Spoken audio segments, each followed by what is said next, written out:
देना। ध्यान दो, हम लोग एक बात जानते हैं कि अगर कोई भी चीज़ चलता है या अगर किसी भी चीज़ में कोई वेलोसिटी, कोई स्पीड है, तो उसमें एक एनर्जी होती है, काइनेटिक एनर्जी, है ना। कोई भी ऑब्जेक्ट में अगर ट्रांसलेशनल मोशन है, ट्रांसलेशनल मोशन का मतलब हम समझा चुके हैं कि अगर कोई भी रिजिड बॉडी इस तरह से चले कि उसका हर एक पॉइंट, हर एक पार्ट का किसी भी समय में सेम वेलोसिटी रहे, तो हम बोलते हैं कि ऑब्जेक्ट ट्रांसलेशनल मोशन में है। जैसे अगर हम ही ऐसे चल रहे हैं, सपोज करो, तो मेरा हाथ, पैर, नाक, कान सबका, या मान लो हम बाइक का एग्जांपल तुम लोगों को दिए थे कि अगर हम एक बाइक चला रहे हैं तो किसी भी समय में अगर बाइक का स्पीड 40 किलोमीटर पर आवर है तो बाइक का हेडलाइट का स्पीड भी 40 किलोमीटर पर आवर होगा, है ना। बाइक का इंडिकेटर्स का भी स्पीड 40 किलोमीटर पर आवर होगा। कोई भी चीज़ अगर इस तरह से चले कि उसके हर पार्ट पुर्जे का स्पीड किसी भी समय में सेम हो, तो हम बोलते हैं कि वो ऑब्जेक्ट ट्रांसलेशनल मोशन में चल रहा है, ठीक है। अगर कोई भी ये ऑब्जेक्ट है, सपोज करो ये, इसमें एक ये ट्रांसलेशन मोशन में चल रहा है, किसी भी समय में इसका स्पीड v है, तो इसमें जो काइनेटिक एनर्जी होता है, हम लोग वर्क एनर्जी में पढ़े थे, उसका फॉर्मूला होता है ½ mv², ठीक है। जब कोई ऑब्जेक्ट खाली रोटेशनल मोशन करे, खाली रोटेट कर रहा हो जब कोई ऑब्जेक्ट, तब उसमें एक रोटेशनल काइनेटिक एनर्जी होती है ना, जिसका फॉर्मूला एग्जैक्ट ऐसे ही होता है, समझना। रोटेशन के चलते जो काइनेटिक एनर्जी आएगी उसका फॉर्मूला होगा, यहाँ पे बहुत ध्यान से देखो, ये हाफ, और रोटेशनल मोशन में मास की जगह क्या आता है ब्रजेश? वेरी गुड, तो आई लिख देंगे, और वेलोसिटी के जगह ओमेगा, तो ओमेगा² लिख देंगे। जब कोई भी ऑब्जेक्ट में ट्रांसलेशनल मोशन नहीं हो, खाली रोटेशनल मोशन हो, तो उसमें ये काइनेटिक एनर्जी होता है ½ Ω², ठीक है, समझ में आया। इसको हम लोग थोड़ा सा ऐसे लिख लेते हैं बढ़िया से।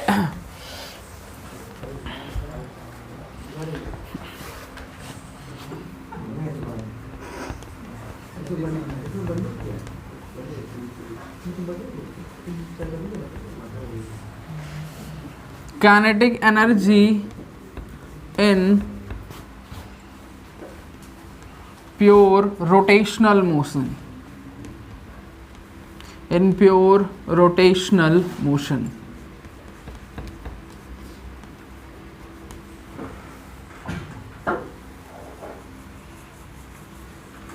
मतलब ऑब्जेक्ट खाली रोटेट कर रहा हो, ट्रांसलेट नहीं कर रहा हो, इस सिचुएशन में काइनेटिक एनर्जी क्या होगा, थोड़ा सा लिख देते हैं ये बात कि if I is the moment of inertia, लिख लो, लिखते चलो, है ना।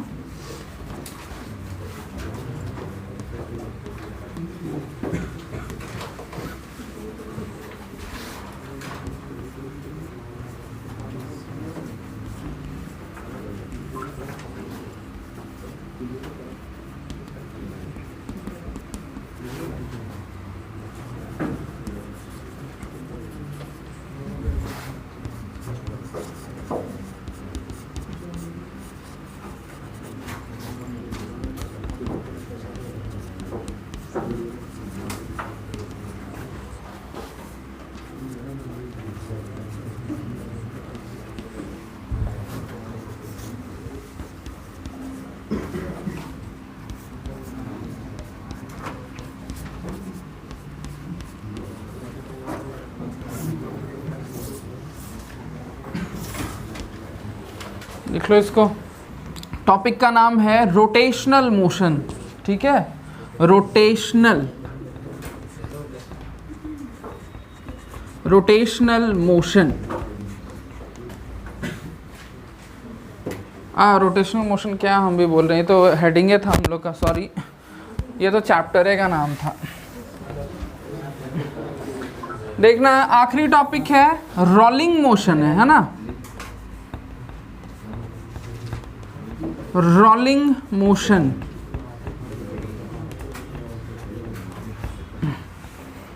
बहुत ध्यान से समझो इसको, ठीक है आयुष, ध्यान से समझो, ये थोड़ा सा ट्रिकी टॉपिक है। क्यों?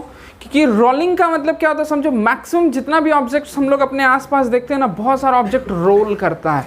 रोल करने का मतलब जैसे साइकिल का चक्का, समझना बहुत ध्यान से। रोलिंग मोशन, अरे यार क्या आराम से रख देता।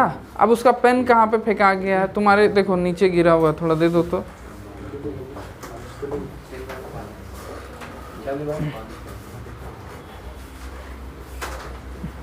चलो ध्यान से सुनो, रोलिंग मोशन का मतलब क्या होता है? इधर ध्यान दो, चलो छोड़ो, ध्यान देना।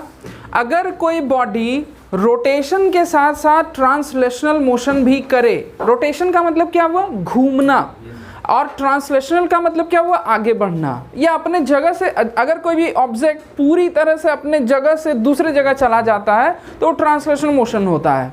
तो अगर ऑब्जेक्ट एक साथ घूमे भी और आगे भी बढ़े तो हम लोग उस तरह के मोशन को कहते हैं रोलिंग मोशन, जो कि चक्का करता है ना, टायर्स करता है। गाड़ी का जो टायर्स रहता है घूमता भी है और एक साथ आगे भी बढ़ता है, घूम भी रहा आगे भी बढ़ रहा है।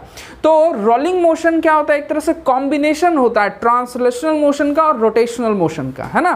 तो बस इतना छोटा सा डेफिनेशन हम लोग लिख लेंगे कि rolling motion is the combination of translational and rotational motion. ठीक है, चलो लिख लो।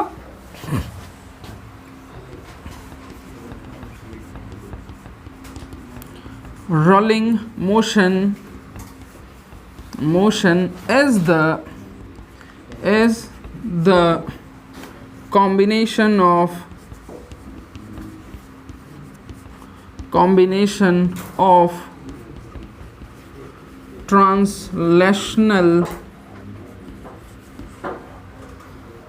translational and rotational motion।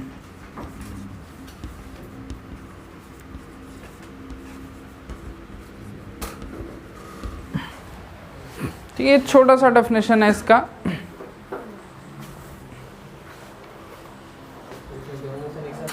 दोनों एक साथ होता है। एक एग्जाम्पल हम चक्का का, तुम देखो ना, साइकिल का चक्का ले लो, तुम आगे भी बढ़ रहा है घूम भी रहा है, एक साथ हो रहा है ना।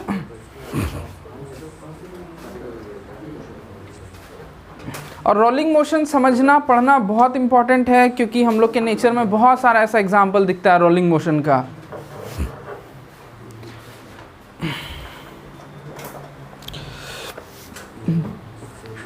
ठीक है, इतना लिखे तुम लोग? ठीक।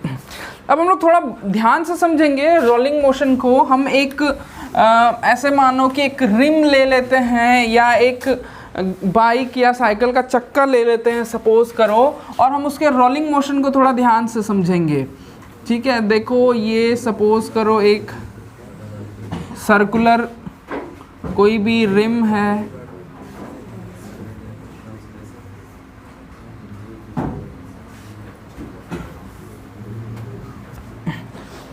बाबू छुट्टी तो जल्दी दे देंगे, लेकिन जो पढ़ा रहे हैं, जो अभी पूछेंगे हम क्वेश्चन, जो आंसर देगा उसको हम बाहर जाने दे देंगे। ठीक है, इसलिए ध्यान से सुनो। अब थोड़ा ध्यान देना, इसका ये सेंटर है सपोज करो, इस सेंटर के अबाउट ये रोटेट कर रहा है। यहाँ पे कुछ एक्सल है, जैसे कभी साइकिल का चक्के को ध्यान से देखना, यहाँ पे एक रॉड रहता है, उसको एक्सल कहते हैं। इसी के अबाउट चारों तरफ वो घूमता है ना। समझो ये जो सेंटर है, इसको हम ऐसा मान सकते हैं कि ये सेंटर ऑफ मास है उस ऑब्जेक्ट का, है ना। ये ऑब्जेक्ट इसके अबाउट ही रोटेट कर रहा है। रोलिंग मोशन में क्या होता है, ये इसके अबाउट ऐसे रोटेट करता है। देखना इस टायर में, या ये जो भी ये रिंग है या चक्का है, इसमें हम 3 पॉइंट्स को बहुत ध्यान से देखेंगे। एक पॉइंट जो यहाँ पे है, एक पॉइंट जो यहाँ पे सपोज करो इस जगह पे एक पॉइंट है।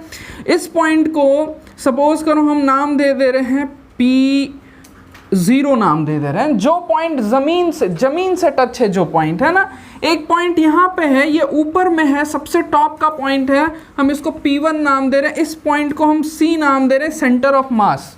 और हम यहाँ पे एक पॉइंट कंसीडर करें बीच में कहीं पे भी, ये सपोज करो एक डिस्क की तरह है ना, डिस्क की तरह है ऐसे सपोज करो, तो अंदर में भी मटेरियल भरा हुआ है, तो इस पॉइंट को हम नाम दे रहे हैं P2। बहुत ध्यान से देखना, हम इन तीनों पॉइंट्स को बहुत ध्यान से समझेंगे कि जब कोई भी ऑब्जेक्ट रोल कर रहा होगा तो इन तीनों पॉइंट्स का मोशन किस तरह से होगा हम समझेंगे। बहुत ध्यान से सुनना। अगर ऑब्जेक्ट प्योर रोलिंग मोशन करता है, समझो ध्यान से जो बोल रहे हैं, अगर ऑब्जेक्ट प्योर रोलिंग मोशन करता है तो इसका मतलब ये होता है कि ऑब्जेक्ट जो है सो स्किड नहीं कर रहा है। रोल कर रहा है। रोल का मतलब क्या हुआ, देखो जब साइकिल रोल का चक्का रोल कर रहा होता है तो वो सीधा बस तो आगे भी बढ़ रहा होता है और घूम भी रहा होता है, आगे भी बढ़ रहा होता है, घूम भी रहा होता है। और जब तुम ब्रेक मारते हो तब वो स्किड करता है, स्किड करता है तब प्योर रोलिंग नहीं होता है, रुक जाता है थोड़ी देर के लिए, है ना। बहुत ध्यान से सुनना, प्योर रोलिंग का मतलब होता है नॉट स्लिपिंग। अगर कोई भी ऑब्जेक्ट प्योरली रोल कर रहा है इसका मतलब कभी स्लिप नहीं कर रहा है ना। धरती से जो उसका कांटेक्ट पॉइंट है वो हर समय बदल रहा है, ये ऐसे रोटेट हो जा रहा है, ये पॉइंट ऐसे आगे चल जा रहा है।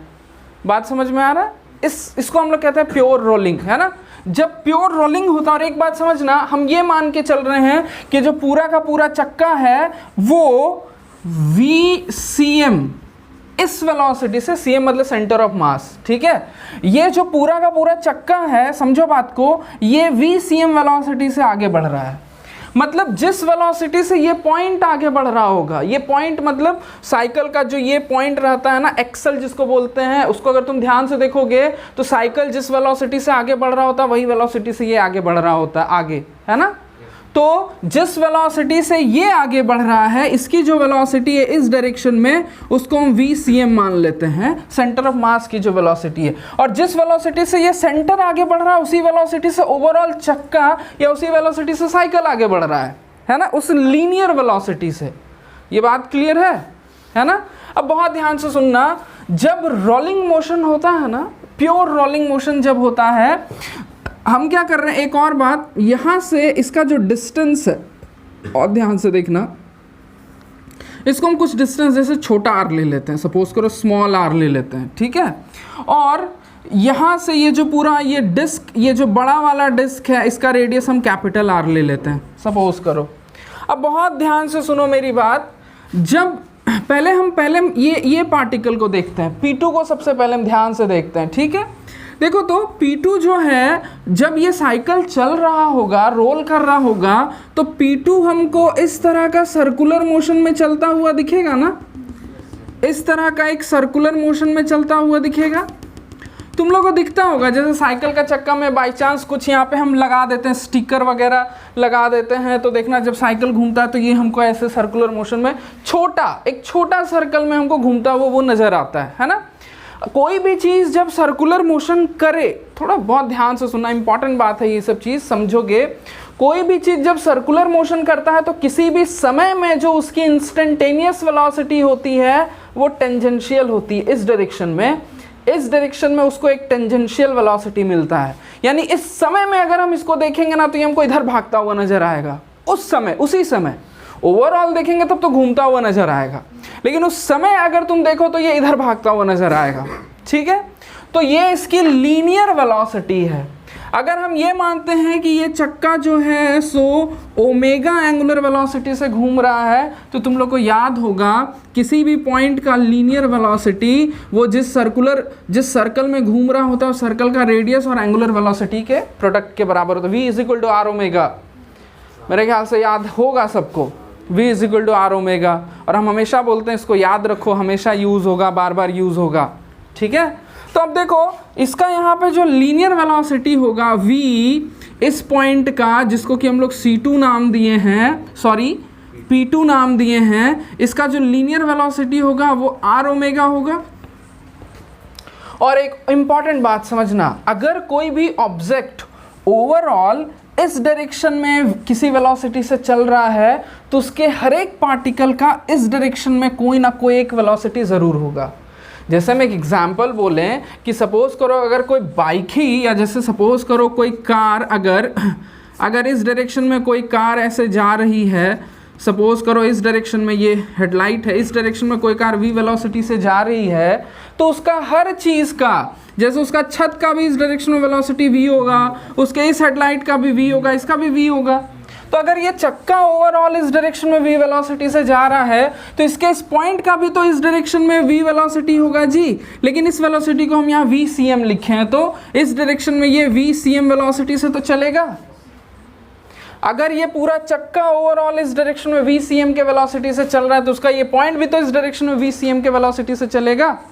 तो देखो ये पॉइंट के पास दो वेलोसिटी, एक वेलोसिटी इधर v is equal to R omega और एक वेलोसिटी इधर है v सी एम। तो ये दोनों वेलोसिटी जब मिल जाता है ना तो इसके पास एक नेट वेलोसिटी इस डायरेक्शन में आ जाता है, नेट वेलोसिटी इस डायरेक्शन में आ जाता है। मतलब अगर हम बाहर खड़े होकर चक्का का किसी भी एक पॉइंट को अंदर देखेंगे ना तो हमको इस डायरेक्शन में उसका नेट वेलोसिटी चलता हुआ दिखेगा, ठीक है, अंदर के किसी भी पॉइंट के साथ ये होगा। अच्छा, अब हम लोग आते हैं इस पॉइंट पे, देखते हैं इस पॉइंट पे फोकस करते हैं, ठीक है। एक एक बात हम लोग समझेंगे, बहुत ध्यान से सुनना।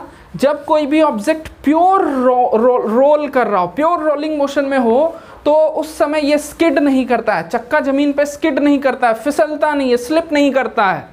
जब चक्का जमीन पे स्लिप नहीं करेगा ना तो जमीन से उसका ये जो कांटेक्ट वाला पॉइंट है इसमें कोई वेलोसिटी नहीं होगा। देखो अगर ये स्लिप किया तभी तो ये हमको आगे बढ़ता हुआ दिखेगा, समझना इस बात को। अगर ये हमको ये स्लिप करेगा तभी तो ये जो कांटेक्ट पॉइंट है ये आगे बढ़ता हुआ दिखेगा। अगर ये स्लिप ही नहीं करेगा तो इसमें नेट वेलोसिटी हमको कहीं नहीं दिखेगा। मतलब समझो, हम ये बोलना चाहते हैं कि जब कोई भी ऑब्जेक्ट प्योर रोल करता है तो ये जो कांटेक्ट पॉइंट होता है इसका वेलोसिटी 0 होता है, और ये कांटेक्ट पॉइंट हर समय बदलता रहता है। जो किसी भी समय में जो कांटेक्ट पॉइंट है उसका वेलोसिटी 0 है, क्योंकि दूसरे समय में कांटेक्ट पॉइंट बदल गया, फिर 1 सेकंड के बाद कांटेक्ट पॉइंट बदल गया।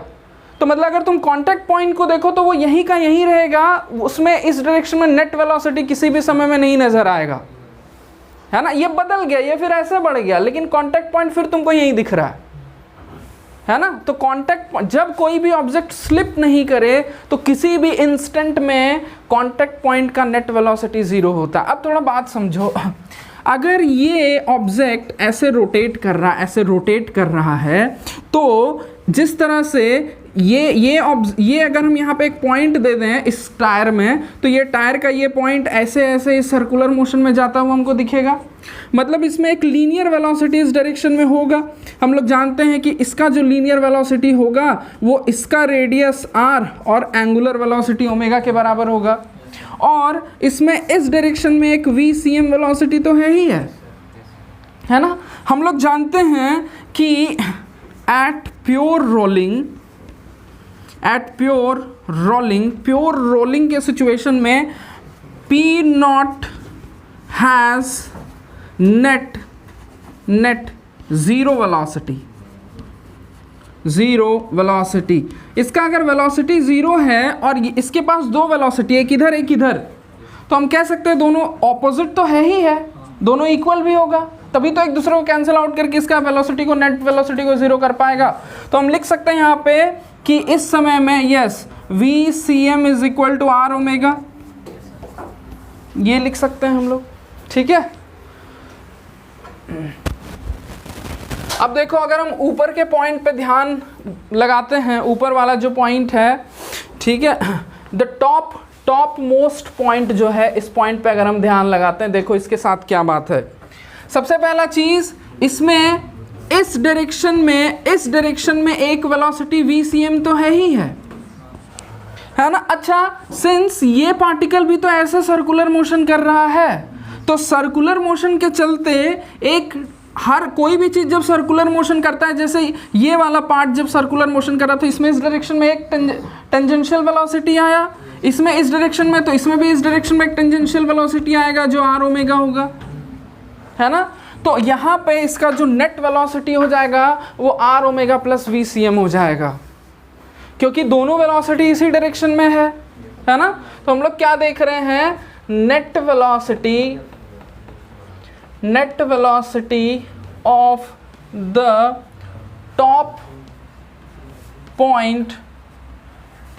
पॉइंट जो कि P1 है इस क्या होगा, इसकी जो नेट वेलोसिटी होगी वो V C M plus R omega होगा।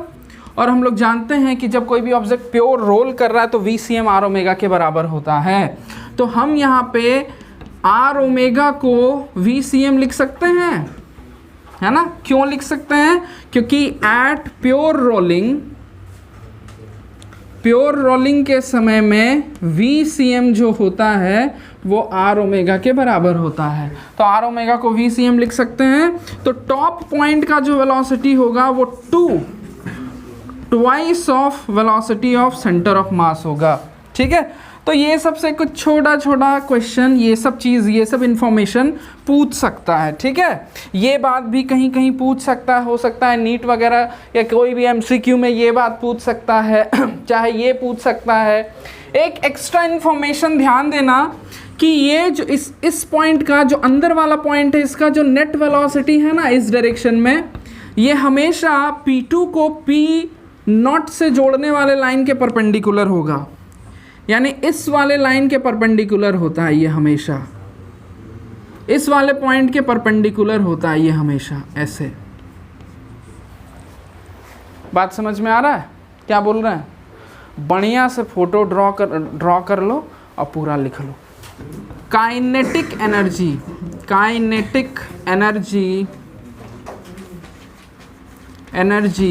इन रोलिंग मोशन,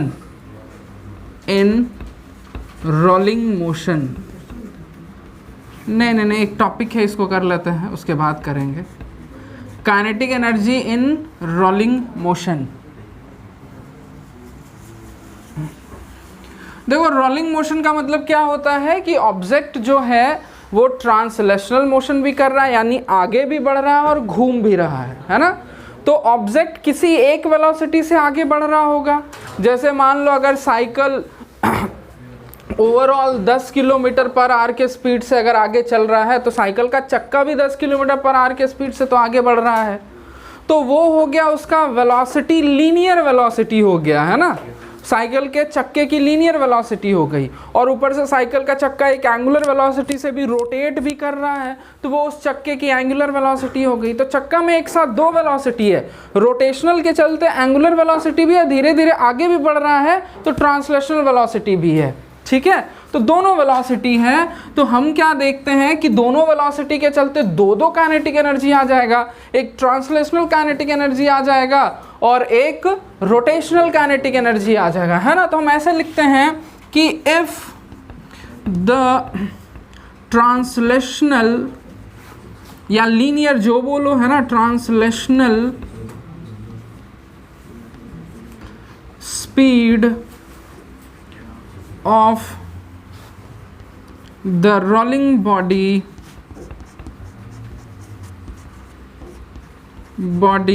is v लेते हैं, and rotational and its rotational velocity and its rotational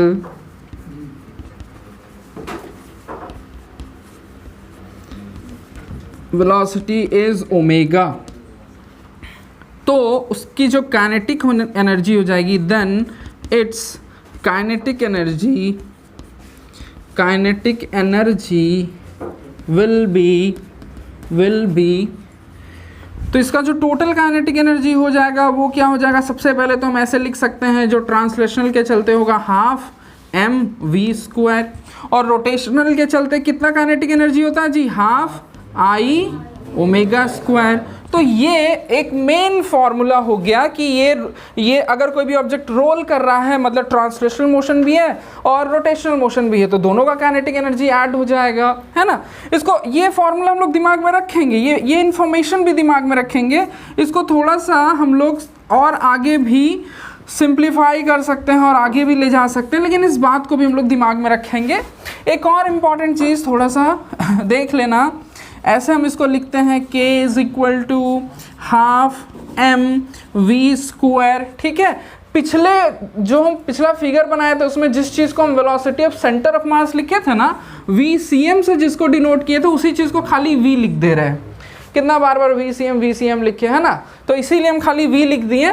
अब देखो ध्यान देना, ये जो I है मेरा, हम लोग देखे हैं कि मोमेंट ऑफ इनर्शिया को हम लोग लिख सकते हैं mk², जहाँ k क्या होता है अरुण,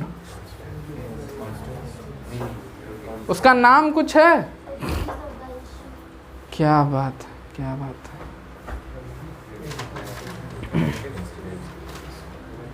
पता नहीं तुम लोग काहे पढ़ रहे हैं, हमको तो समझे में नहीं आता है, बहुत खराब लगता है यार।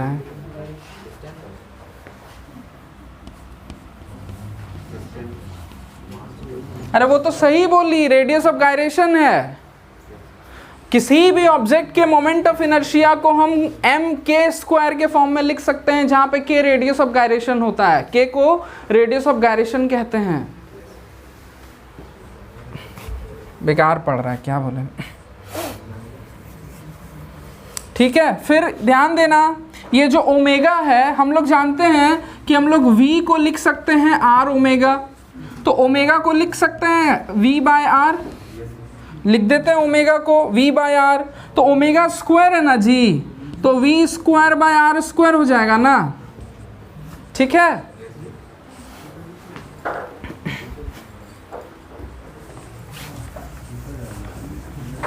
एकदम नहीं पढ़ता है रे, एकदम नहीं पढ़ता है कोई। अब देखो ये काइनेटिक एनर्जी क्या होगा, बहुत ध्यान से यहाँ पे देखो जी, ये आर है, ठीक है, थोड़ा सा ही लंगड़ा आर बन गया है, पैर थोड़ा टेढ़ा हो गया इसका, समझ लेना तुम लोग, हाँ इसीलिए।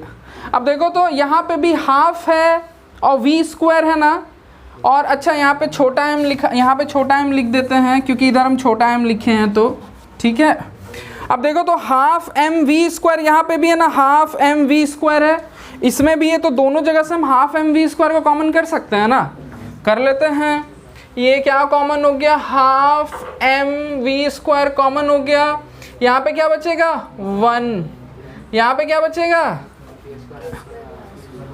के स्क्वायर बाय आर स्क्वायर बचेगा ना, के स्क्वायर बाय आर स्क्वायर बच जाएगा। और कुछ बच रहा है क्या, नहीं बच रहा है। ये आ गया हम लोग का final expression, half M V square 1 plus K square by R square.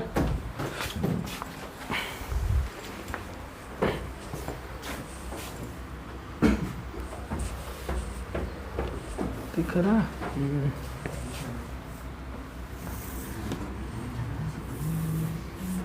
Final expression है। हो सके तो इसको दिमाग में हम लोग रखेंगे, half M V square into 1 plus K square by R square, ठीक है।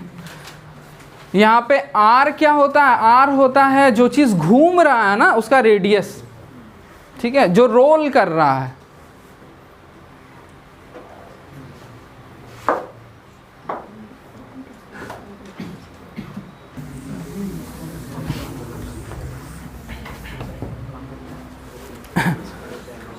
तो देखो ये क्वेश्चन क्या बोल रहा है कि ऐसे एक इंक्लाइंड प्लेन है, ठीक है,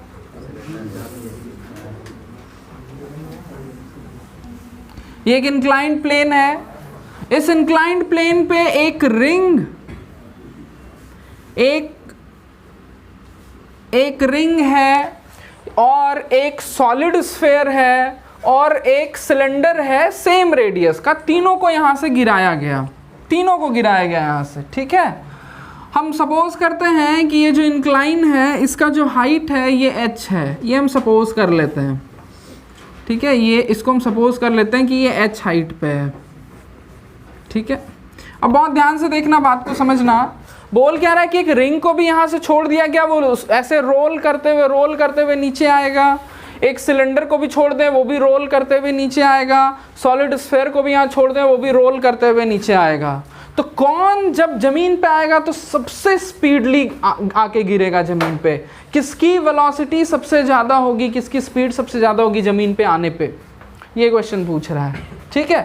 तो देखो बहुत ध्यान से सुनना, यहाँ पे हम एनर्जी कंजर्वेशन लगाते हैं, कंजर्वेशन ऑफ मैकेनिकल एनर्जी। समझो बात को, कोई भी ऑब्जेक्ट जब यहाँ पे था तो रेस्ट में है और ये ज़मीन से h हाइट पे है, तो इस ऑब्जेक्ट का सपोज करो अगर हम सबका मास सेम है, दिया हुआ आइडेंटिकल बॉडी है, तो यहाँ पे कोई भी चीज़ अगर ले लें, हम रिंग ले लें, सिलेंडर ले लें, कोई भी ले लें, तो उसका पोटेंशियल एनर्जी हो जाएगा mgh, क्योंकि ज़मीन से h हाइट पे है।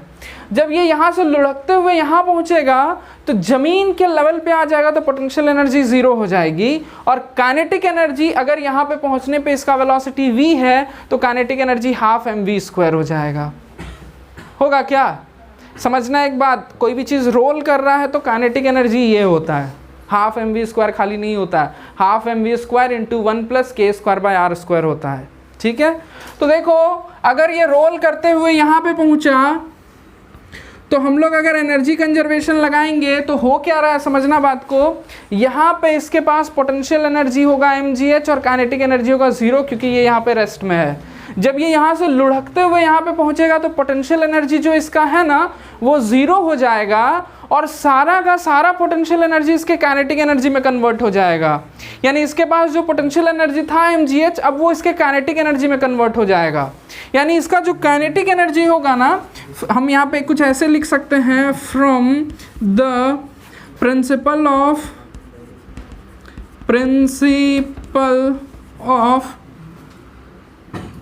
कंजर्वेशन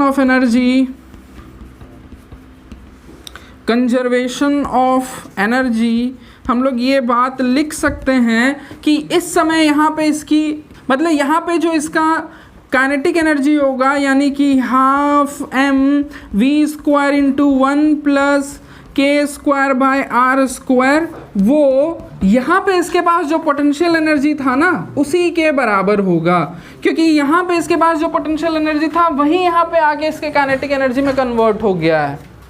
क्लियर बात, यहाँ पे कोई दिक्कत नहीं है। हमसे पूछ रहा है कि किसका v ज़्यादा होगा, तो हम यहाँ से v निकाल लें। v निकालने के लिए पहले mm को काट देते हैं, ये 2 क्रॉस मल्टीप्लिकेशन हो गया 2gh हो जाएगा।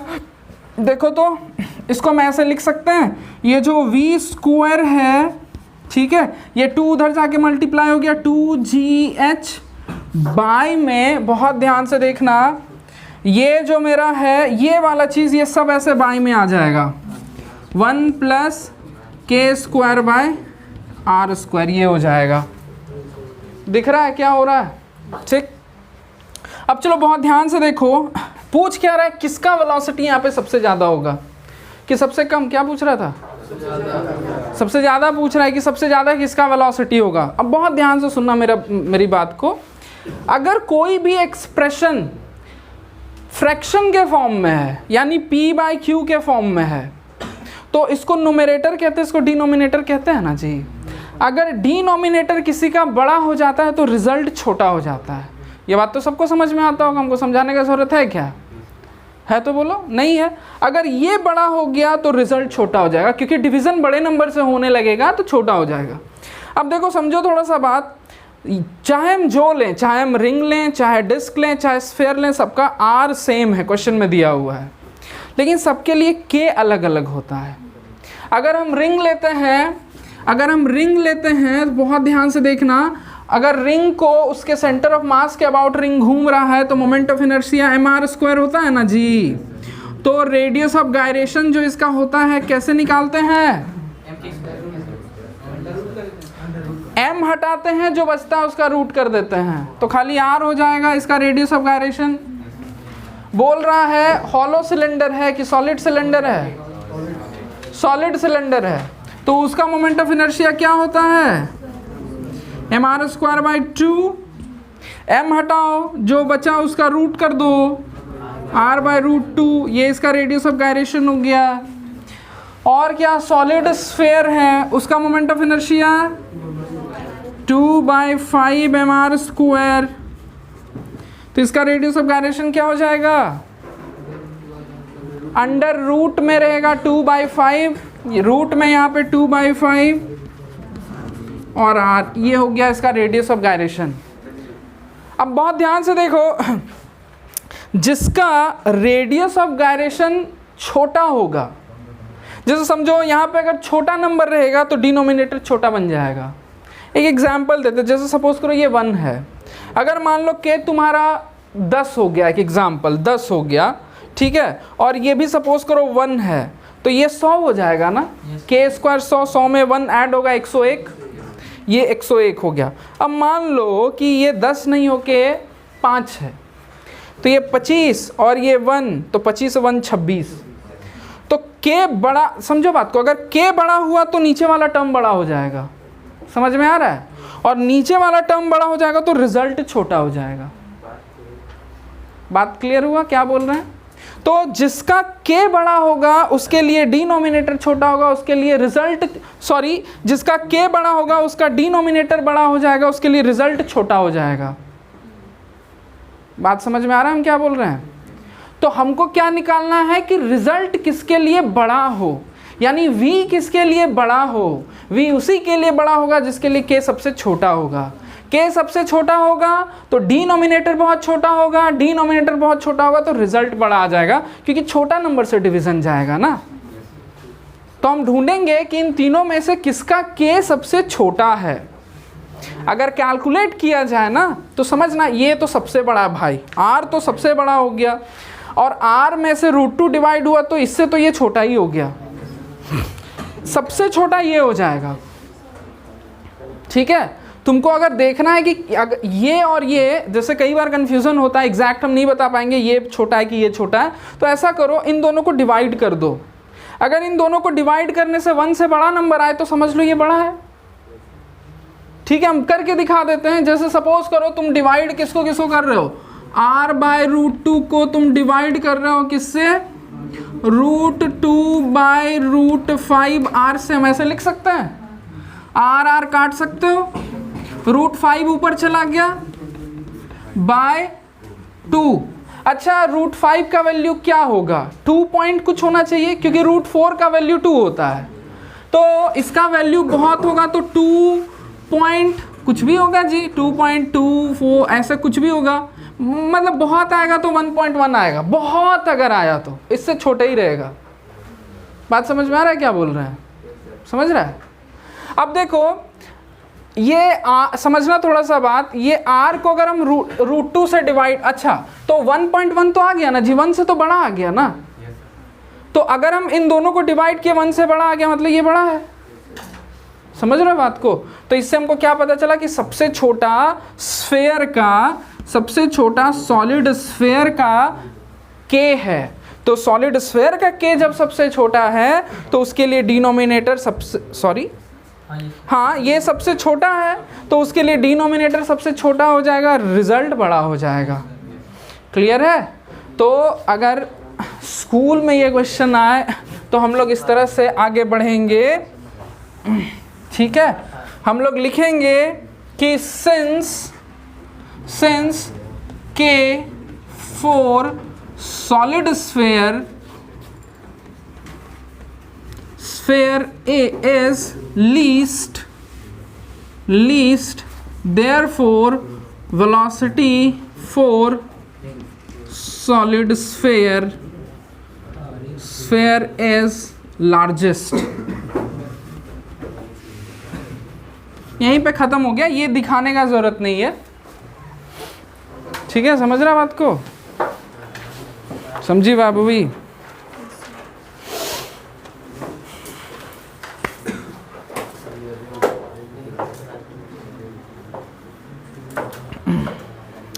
देखना, अगर यहाँ पे पूरा वेलोसिटी का एक्सप्रेशन अगर तुमको निकालने बोले तो ये पूरा चीज रूट में चला जाएगा ना जी, 2gh/1 प्लस k² ये पूरा रूट में चला जाएगा। अच्छा, एक और इम्पॉर्टेंट बात थोड़ा ध्यान देना, अगर तुमसे पूछ दे बाय चांस कि बाबू ऐसा क्वेश्चन बदल दे कि ऐसा ऐसा सिचुएशन, ऐसा कहानी है, बोल दे खाली रिंग है, और बोलेगा कि रिंग का वेलोसिटी निकालो, कि वहाँ नीचे जाते जाते रिंग का वेलोसिटी क्या हुआ। हम यहाँ प्रॉपर वेलोसिटी का एक्सप्रेशन ले आए।